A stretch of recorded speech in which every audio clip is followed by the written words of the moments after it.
Même un vrai disciple de Dieu peut être trompé par un mauvais esprit. Beaucoup pensent que parce qu'on est chrétien, parce qu'on prie, parce qu'on suit Jésus, on ne peut plus se tromper. Mais la Bible montre le contraire. Oui, même un vrai disciple peut parler ou agir sous l'influence d'un mauvais esprit. Et c'est Jésus lui-même qui l'a dit.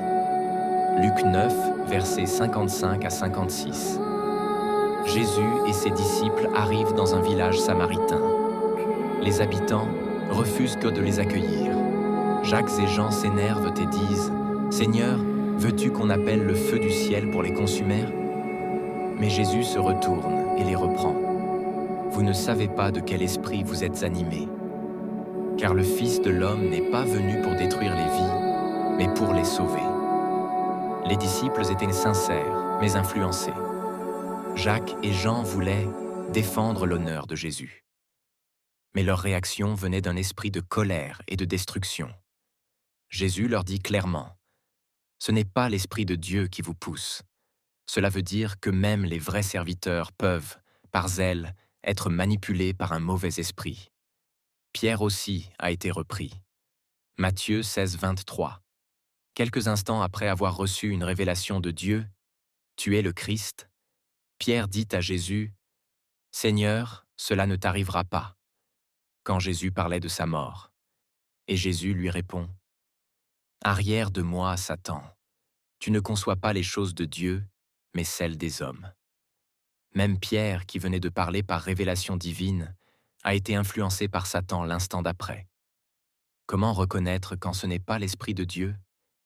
Si ton action cherche à détruire, ce n'est pas l'Esprit de Dieu. Si tes paroles poussent à la haine, la division, la vengeance, ce n'est pas l'Esprit de Dieu. Si tu utilises le nom de Jésus pour condamner et humilier, ce n'est pas l'Esprit de Dieu.